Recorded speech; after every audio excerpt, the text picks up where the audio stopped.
ಇಂದಿನ ವಿಡಿಯೋ ತಿರುಮಲ ಜಪಾಲಿ ತೀರ್ಥದ ಕುರಿತಾಗಿದೆ. ಕಲಿಯುಗದ ವೈಕುಂಠ ಎಂದು ಕರೆಯಲ್ಪಡುವ ತಿರುಮಲ ವೆಂಕಟೇಶ್ವರ ದೇವಸ್ಥಾನವು ತಿರುಮಲ ಬೆಟ್ಟಗಳಲ್ಲಿ ಒಂದು ಪ್ರಾಚೀನ ಹಿಂದೂ ದೇವಾಲಯವಾಗಿದೆ. ತಿರುಮಲ ದೇವಾಲಯವು ವಿಷ್ಣುವಿನ ರೂಪವಾದ ವೆಂಕಟೇಶ್ವರನಿಗೆ ಸಮರ್ಪಿತವಾಗಿದೆ.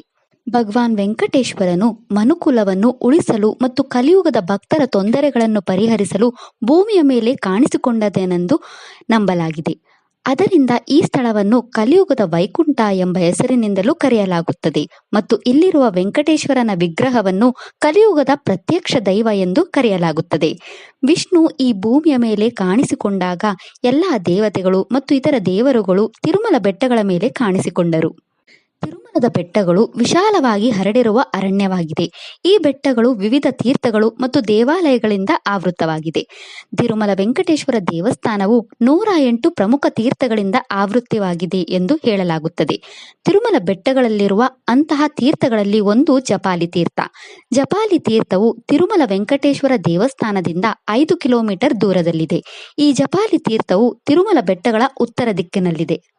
ತಿರುಮಲ ಬೆಟ್ಟಗಳ ಮೇಲೆ ಅನೇಕ ಋಷಿಗಳು, ಮುನಿಗಳು, ಸಿದ್ಧ ಪುರುಷರು ಮತ್ತು ದೇವತೆಗಳು ತಪಸ್ಸು ಮಾಡಿದರು ಎಂದು ಹೇಳಲಾಗುತ್ತದೆ ಮತ್ತು ತಿರುಮಲ ಬೆಟ್ಟದ ಮೇಲೆ ಬ್ರಹ್ಮದೇವರು, ಪಾರ್ವತಿ ದೇವಿ, ಸರಸ್ವತಿ ದೇವಿ ಕೂಡ ತಪಸ್ಸು ಮಾಡಿದಳು ಎಂದು ಹೇಳಲಾಗುತ್ತದೆ. ಒಮ್ಮೆ ಶೇಷಾಚಲ ಬೆಟ್ಟದ ಮೇಲೆ ಜಪಾಲಿ ಎಂಬ ಋಷಿ ವಾಸಿಸುತ್ತಿದ್ದರು. ರಾಮಭಕ್ತ ಹನುಮಂತನನ್ನು ಮೆಚ್ಚಿಸಲು ಜಪಾಲಿ ಋಷಿ ಈ ಶೇಷಾಚಲ ಬೆಟ್ಟದ ಮೇಲೆ ದೊಡ್ಡ ತಪಸ್ಸನ್ನು ಮಾಡಿದರು. ಈ ಸ್ಥಳದಲ್ಲಿ ಋಷಿ ಜಪಾಲಿ ಜಪ, ಹೋಮ, ತಪಸ್ಯ, ಧ್ಯಾನ ಮತ್ತು ಅರ್ಚನೆ ಮಾಡಿ ಹನುಮಂತನನ್ನು ಪೂಜಿಸಿದರು ಎಂದು ಹೇಳಲಾಗುತ್ತದೆ. ಜಪಾಲಿ ಋಷಿಯ ತಪಸ್ಸಿನಿಂದ ಪ್ರಸನ್ನನಾದ ಭಗವಂತ ಹನುಮಂತನು ಅವರ ಮುಂದೆ ಕಾಣಿಸಿಕೊಂಡು ಅವರಿಗೆ ದರ್ಶನ ನೀಡಿದನು.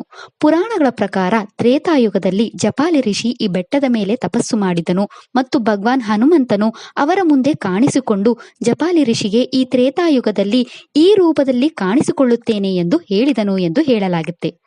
ಜಪಾಲಿ ತೀರ್ಥವು ಹನುಮಂತನು ಕಾಣಿಸಿಕೊಂಡ ಜಪಾಲಿ ಮಹರ್ಷಿಗೆ ದರ್ಶನ ನೀಡಿದ ಮೊದಲ ಸ್ಥಳವಾಗಿದೆ. ಹನುಮಂತನು ತನ್ನ ತ್ರೇತಾಯುಗದ ಅವತಾರವನ್ನು ಮೊದಲ ಬಾರಿಗೆ ಜಪಾಲಿ ಮಹರ್ಷಿಗೆ ತೋರಿಸಿದ ಸ್ಥಳ ಇದು. ಇಲ್ಲಿ ಹನುಮಂತನು ಶಿಲೆಯ ಮೇಲೆ ಸ್ವಯಂಭು ಹನುಮಂತನಾಗಿ ಕಾಣಿಸಿಕೊಂಡಿದ್ದಾನೆ ಮತ್ತು ಆ ಸ್ವಯಂಭು ಹನುಮಂತನ ಶಿಲೆಯನ್ನು ಇಲ್ಲಿರುವ ದೇವಾಲಯದಲ್ಲಿ ಪೂಜಿಸಲಾಗುತ್ತದೆ. ಹನುಮಂತನ ದರ್ಶನದ ನಂತರ ಜಪಾಲಿ ಋಷಿ ಈ ಹನುಮಂತ ಶಿಲೆಯನ್ನು ಪೂಜಿಸುತ್ತಿದ್ದನು ಎಂದು ಹೇಳಲಾಗುತ್ತದೆ. ಇಲ್ಲಿ ಹನುಮಂತನು ಉತ್ತರ ದಿಕ್ಕಿನಿಂದ ದರ್ಶನ ನೀಡುತ್ತಾನೆ. ಈ ದೇವಾಲಯದಲ್ಲಿ ಹನುಮಂತನನ್ನು ಸಿದ್ಧಿ ಹನುಮಂತ ಎಂದು ಕರೆಯಲಾಗುತ್ತದೆ. ಅಂದರೆ ಇಲ್ಲಿರುವ ಹನುಮಂತನು ನಮ್ಮ ಎಲ್ಲ ಆಸೆಗಳನ್ನು ಪೂರೈಸುತ್ತಾನೆ. ಜಪಾಲಿ ಮಹರ್ಷಿಗಳ ಜಪದಿಂದ ಹನುಮಂತನು ಕಾಣಿಸಿಕೊಂಡ ಕಾರಣ ಈ ಹನುಮಂತನನ್ನು ಜಪಾಲಿ ಹನುಮಂತ ಎಂದು ಕರೆಯಲಾಗುತ್ತದೆ. ಇದು ಹನುಮಂತನ ಮೊದಲ ರೂಪವಾಗಿದ್ದು ತ್ರೇತಾಯುಗದಲ್ಲಿ ಮತ್ತೆ ಹಂಪಿಯ ಅಂಜನಾದ್ರಿ ಬೆಟ್ಟಗಳಲ್ಲಿ ಅಂಜನಾ ಮತ್ತು ವಾನರರಾಜ ಕೇಸರಿಯವರ ಮಗನಾಗಿ ಹನುಮಂತನು ಕಾಣಿಸಿಕೊಂಡನೆಂದು ಹೇಳಲಾಗುತ್ತದೆ.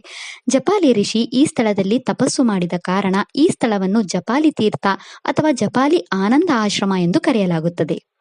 ದೇವಾಲಯದ ಒಳಗೆ ಹನುಮಂತನು ಸುಂದರ ಹನುಮಂತನಂತೆ ಶಿಲೆಯ ಮೇಲೆ ಸಿಂಧೂರ ಲೇಪನದಿಂದ ಕಾಣುತ್ತಾನೆ. ಹನುಮಂತನು ರಜತ ಕವಚವನ್ನು ಧರಿಸಿರುವ ಭಕ್ತಭೀಷ್ಟ ವರದನಂತೆ ಕಾಣುತ್ತಾನೆ. ಹನುಮಂತನು ಇಲ್ಲಿ ಅತುಲಿತ ರಾಮಭಕ್ತನ ರೂಪದಲ್ಲಿ ಕಾಣುತ್ತಾನೆ. ಹನುಮಂತನ ಶಿಲೆಯ ಮೇಲ್ಭಾಗದಲ್ಲಿ ಲಕ್ಷ್ಮಣ, ರಾಮ, ಸೀತೆಯ ವಿಗ್ರಹಗಳಿವೆ. ಈ ದೇವಾಲಯದಲ್ಲಿ ಹನುಮಂತನು ಗದಾ ಆಯುಧವನ್ನು ಹೊತ್ತು ಅಭಯ ಮುದ್ರೆಯೊಂದಿಗೆ ದರ್ಶನ ನೀಡುತ್ತಾನೆ. ಪ್ರತಿ ಮಂಗಳವಾರದಂದು ಈ ಶಿಲೆಗೆ ಅಭಿಷೇಕವಿರುತ್ತದೆ. ಭಕ್ತರು ಈ ಹನುಮಂತನಿಗೆ ವಿಳ್ಯದೆಲೆ ಮಾಲೆ ಮತ್ತು ಸಿಂಧೂರವನ್ನು ಅರ್ಪಿಸುತ್ತಾರೆ. ಇಲ್ಲಿ ಹನುಮಂತನ ಮುಖವು ಶಾಂತ, ಪ್ರಸನ್ನವಾದ ಚಿತ್ತದಲ್ಲಿರುತ್ತದೆ. ಸ್ಥಳ ಪುರಾಣದ ಪ್ರಕಾರ ತ್ರೇತಾಯುಗದಲ್ಲಿ ವನವಾಸದ ಸಮಯದಲ್ಲಿ ಸೀತಾರಾಮ ಮತ್ತು ಲಕ್ಷ್ಮಣರು ಈ ಸ್ಥಳಕ್ಕೆ ಭೇಟಿ ನೀಡಿದರು ಎಂದು ಹೇಳಲಾಗುತ್ತದೆ. ದೇವಾಲಯದ ಬಳಿ ಒಂದು ದೊಡ್ಡ ಕುಂಡವಿದೆ.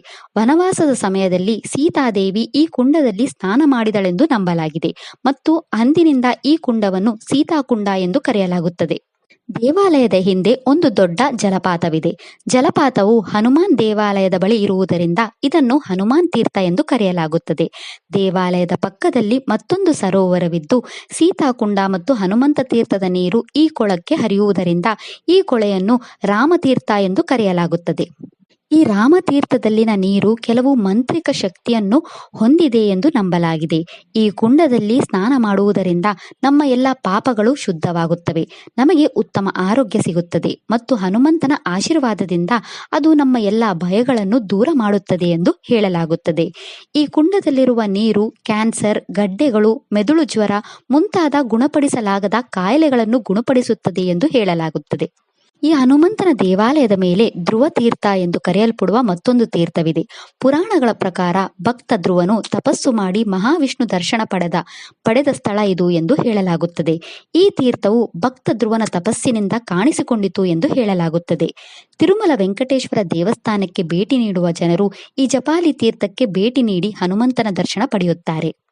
ರಾಮತೀರ್ಥದಲ್ಲಿ ಸ್ನಾನ ಮಾಡಿ ಹನುಮಂತನ ದರ್ಶನ ಮಾಡುವುದರಿಂದ ನಿಮ್ಮ ಎಲ್ಲ ಆಸೆಗಳು ಈಡೇರುತ್ತವೆ ಎಂದು ಹೇಳಲಾಗುತ್ತದೆ. ಪ್ರತಿ ಹುಣ್ಣಿಮೆಯ ದಿನದಂದು ಈ ರಾಮಕುಂಡದಲ್ಲಿ 1008 ತುಪ್ಪದ ದೀಪಗಳನ್ನು ಬೆಳಗಿಸಲಾಗುತ್ತದೆ. ಈ ಹನುಮಂತನ ದೇವಸ್ಥಾನದಲ್ಲಿ 9 ವಾರಗಳ ಕಾಲ ಸೇವೆ ಮಾಡುವುದರಿಂದ ನಿಮ್ಮ ಎಲ್ಲ ಆಸೆಗಳು ಈಡೇರುತ್ತವೆ ಎಂದು ಭಕ್ತರು ನಂಬುತ್ತಾರೆ. ಈ ದೇವಸ್ಥಾನಕ್ಕೆ 108 ಪ್ರದಕ್ಷಿಣೆ ಮಾಡುವುದರಿಂದ ನಿಮ್ಮ ಆಸೆಗಳು ತಕ್ಷಣವೇ ಈಡೇರುತ್ತವೆ ಎಂದು ಹೇಳಲಾಗುತ್ತದೆ. ಈ ಜಪಾಲಿ ತೀರ್ಥದ ಮಹತ್ವವನ್ನು ವರಾಹ ಮತ್ತು ಸ್ಕಂದ ಪುರಾಣಗಳಲ್ಲಿ ಉಲ್ಲೇಖಿಸಲಾಗಿದೆ. ರಾಮಕುಂಡದಲ್ಲಿ ಸ್ನಾನ ಮಾಡಿ ಆ ಒದೆ ಬಟ್ಟೆಯಿಂದ 108 ಪ್ರದಕ್ಷಿಣೆ ಮಾಡುವುದರಿಂದ ನಿಮ್ಮ ಎಲ್ಲ ಆಸೆಗಳೂ ಈಡೇರುತ್ತವೆ ಎಂದು ಹೇಳಲಾಗುತ್ತದೆ. ಈ ದೇವಸ್ಥಾನವು ತಿರುಮಲ ದೇವಸ್ಥಾನ ಪ್ರಾಧಿಕಾರದಲ್ಲಿದೆ. ಈ ಸ್ಥಳದ ಬಳಿ ಪಾಪ ವಿನಾಶಿನಿ ತೀರ್ಥವಿದೆ. ವೆಂಕಟೇಶ್ವರನ ಭಕ್ತ ಹಾತಿರಾಮ್ ಬಾಲಾಜಿ ಈ ಹನುಮಂತನನ್ನು ಪೂಜಿಸುತ್ತಿದ್ದರು ಮತ್ತು ಹಾತಿರಾಮ್ ಬಾಲಾಜಿ ಈ ಸ್ಥಳದಲ್ಲಿ ಹನುಮಂತನಿಗೆ ಈ ಬೃಹತ್ ದೇವಾಲಯವನ್ನು ನಿರ್ಮಿಸಿದ್ದಾರೆ ಎಂದು ಹೇಳಲಾಗುತ್ತದೆ. ರಾಮಾಯಣದಲ್ಲಿ ಹನುಮಂತನು ಭಕ್ತಿ ಮತ್ತು ಭಗವಂತನಿಗೆ ಸಂಪೂರ್ಣವಾಗಿ ಶರಣಾಗುವುದು ಹೇಗೆ ಎಂಬುದನ್ನು ಕಲಿಸುತ್ತಾನೆ.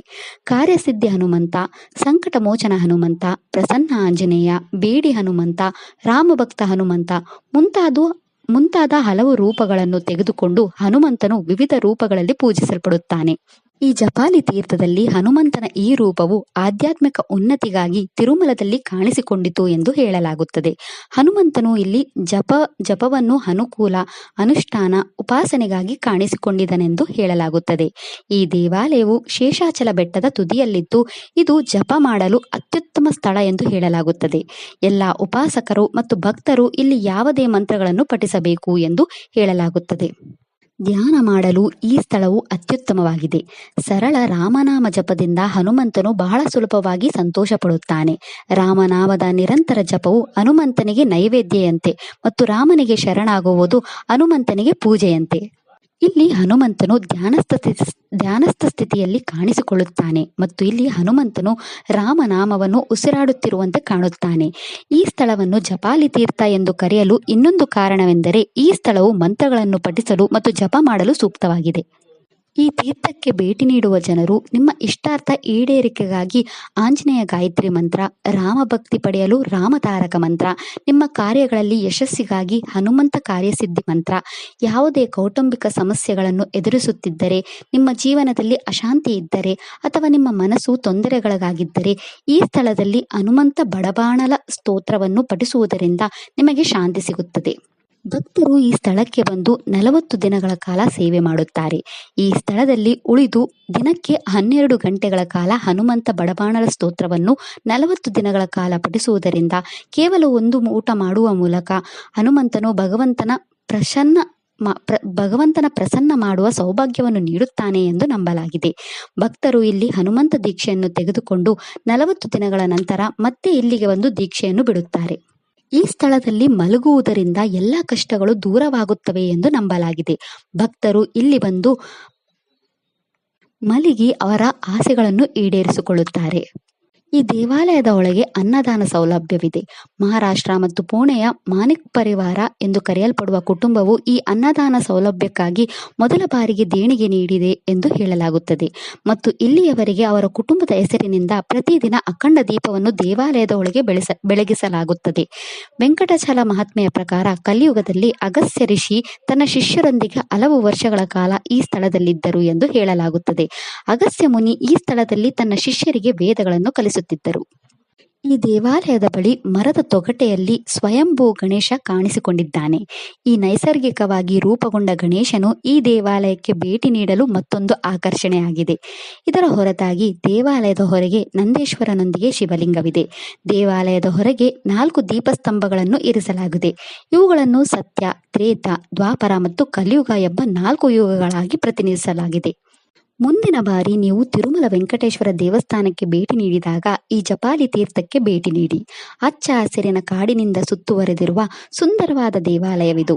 ಪಕ್ಷಿಗಳ ಚಿಲಿಪಿಲಿ ಶಬ್ದಗಳು, ಹರಿಯುವ ಜಲಪಾತಗಳ ಶಬ್ದವು ನಿಮ್ಮನ್ನು ಶಾಂತಗೊಳಿಸುತ್ತದೆ. ಸ್ಥಳನಾಮವು ಜಪಾಲಿ ತೀರ್ಥವನ್ನು ಸೂಚಿಸುವಂತೆ ನೀವು ಭೇಟಿ ನೀಡಿದಾಗ ಇಲ್ಲಿ ರಾಮನಾಮ ಜಪ ಮಾಡಲು ಅಥವಾ ಇಲ್ಲಿ ಹನುಮಂತ ಅಥವಾ ರಾಮ ಮಂತ್ರಗಳಲ್ಲಿ ಯಾವುದನ್ನಾದರೂ ಪಠಿಸಲು ಪ್ರಯತ್ನಿಸಿ. ಈ ಸ್ಥಳವು ಜಪ ಮಾಡಲು ಶ್ರೇಷ್ಠವಾಗಿದೆ ಮತ್ತು ಈ ಶಾಂತ ಸ್ಥಳದಲ್ಲಿ ಜಪ ಮಾಡುವುದು ತಕ್ಷಣವೇ ಭಗವಂತನೊಂದಿಗೆ ಸಂಪರ್ಕ ಸಾಧಿಸುತ್ತದೆ. ಇಲ್ಲಿ ಹನುಮಂತನನ್ನು ಉಪಾಸನ ಮೂರ್ತಿಯಾಗಿ ಪೂಜಿಸಲಾಗುತ್ತದೆ. ಅದರಿಂದ ಈ ಸುಂದರವಾದ ನೈಸರ್ಗಿಕ ಸ್ಥಳದಲ್ಲಿ ಯಾವುದೇ ಮಂತ್ರ ಪಠಣ ಅಥವಾ ಜಪ ಮಾಡುವುದರಿಂದ ನಿಮ್ಮನ್ನು ಆಧ್ಯಾತ್ಮಿಕವಾಗಿ ಉನ್ನತೀಕರಿಸುತ್ತದೆ. ಇದು ನಿಮಗೆ ದೈಹಿಕ ಶಕ್ತಿ, ಮಾನಸಿಕ ಶಾಂತಿಯನ್ನು ನೀಡುತ್ತದೆ ಮತ್ತು ನಿಮಗೆ ಭೌತಿಕವಾಗಿ ಮತ್ತು ಆಧ್ಯಾತ್ಮಿಕವಾಗಿ ಬಲಗೊಳಿಸುತ್ತದೆ. ಇದಿಷ್ಟು ತಿರುಮಲ ಜಪಾಲಿ ತೀರ್ಥದ ಬಗ್ಗೆ. ಈ ವಿಡಿಯೋ ಇಷ್ಟ ಆದರೆ ಲೈಕ್ ಮಾಡಿ, ಶೇರ್ ಮಾಡಿ ಮತ್ತು ಚಾನೆಲ್ ಸಪೋರ್ಟ್ ಮಾಡೋಕೆ ಸಬ್ಸ್ಕ್ರೈಬ್ ಮಾಡಿ. ಧನ್ಯವಾದಗಳು.